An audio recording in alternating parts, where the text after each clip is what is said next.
Good morning everybody, hope you're well. So video number 2 from me, getting quite comfortable with putting these together for you now. So as some of you are aware, I had my first kind of isolation series session last night with a few people, and we were able to work on the topic of releasing emotional tension from the body, also known as emptying the emotional cup. And just wanted to kind of share a few practices that came out of yesterday. For some of you that weren't able to attend, I've got a 7-step guide that'll allow you to kind of sit with emotion, express emotion, release it, and then move on to kind of better things, really. So just wanted to kind of talk you through that today. I'm going to be reading something I've prepared in the background as well, so I am going to take you through that slowly. So yes, main thing to start with is just finding a place where you are comfortable, where you're not going to be disturbed, either lying down, sitting cross-legged, back against a wall, whatever's best for you. But I just want you to take a moment to just breathe in, take a deep breath, and just center yourself. It might help just to put one hand on your chest and the other hand on your stomach to feel the breath going in and out. But I just want you to take a few moments, close your eyes, and then I'll guide you through the process.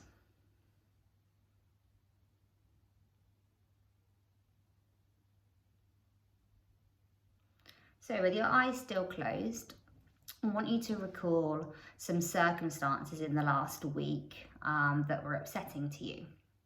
It may be a time when you felt you were mistreated, an argument with your partner, or perhaps a past injustice at work. Identify the instance where you felt emotionally upset. And for the next 30 seconds, I want you to think in detail about that incident, to picture what exactly happened as vividly as you can, as if you were reporting it for a newspaper. Here you are, the observer, watching this play out. You're not the event, the argument, or emotional upset. You're merely witnessing it. I want you to feel and maintain the intensity of the emotion that you felt in that moment. Now identify what exactly you are feeling. Put some word on the incident that describes what you're experiencing. Be as precise as you can. Do you feel unappreciated, mistreated, insulted? Give the feeling a name and come up with a word that epitomizes the painful experience, and focus on that word. So now allow your attention to move away from that word. Let your attention wander into your body. Become aware of the physical sensations that arise in your body as a result of the emotion that you've identified. These two elements, an idea in the mind and a physical sensation in the body, are what an emotion truly is. And they can't really be separated. This is why we call it a feeling, because we feel emotions in our bodies.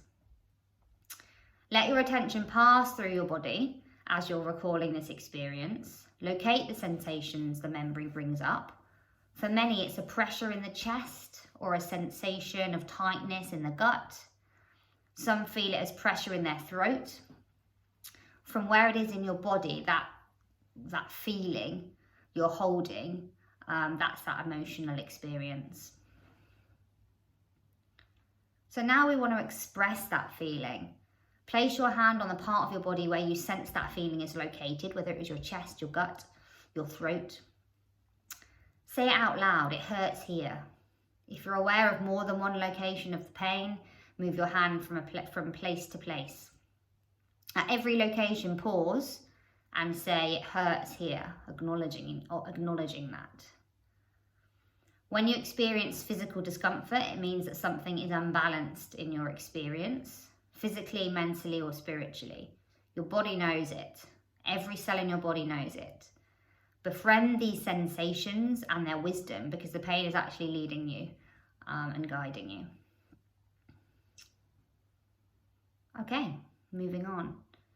So the next step is taking responsibility.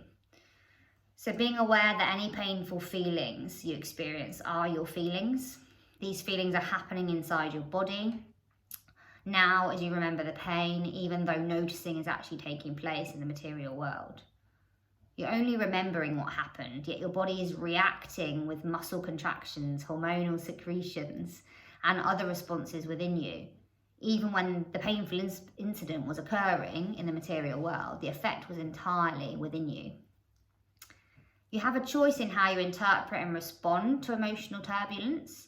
Recognizing this is taking responsibility for your feelings. This doesn't mean you feel guilty. Instead, it means you recognize your ability to respond to painful situations in new and creative ways. And by taking responsibility for your feelings, you can also get the power to make the pain melt away. So now releasing the emotion. So going back to that part of your body where you're holding the pain, whether you want to put your hand on it or just physically visualize that part of your body. With every exhalation of your breath, have an intention of releasing the tension.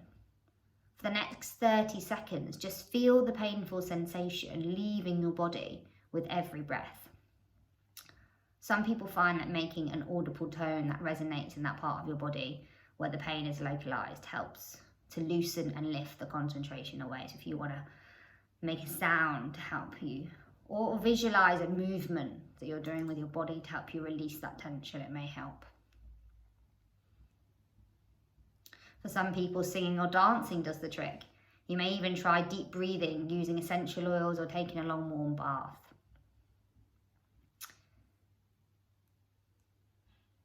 Well done. Okay, and moving on to sharing the outcome. So sharing the outcome of releasing your pain is important because it activates the new pattern of behavior after the old painful pattern is released. Imagine that you could speak to the person who was involved in that original painful incident. What would you say to that person now? Bear in mind that she was not the real cause of your pain. The real cause was your response. In your transformed state, you are now free. You can share what happened without blame, manipulation, or seeking approval. Perhaps they intended to cause you pain and you may have unwittingly collaborated in that intention. Whatever you say to share the outcome is totally up to you. As you have an awareness of the steps we've taken so far in this exercise, whatever you say will be right for you. And we're moving now on to celebrating the process. So now you can celebrate the painful experience that had taken place as the valuable material that helped you to move to a new higher level of consciousness. What was previously a disconnected, destructive and disabled part of your psyche is now integrated and contributing its power towards your greater goal. Instead of responding to the situation with a pain reflex, perpetuating the problem, we've turned it into an opportunity. That's something to celebrate. Go out for a nice dinner, buy yourself some flowers, or present what you've worked through to a friend and share your learnings. So you can use this exercise whenever you feel upset to free yourself from that emotional turbulence and the underlying pain. When you do that, you'll find that opportunities will arise more often in every day of your life.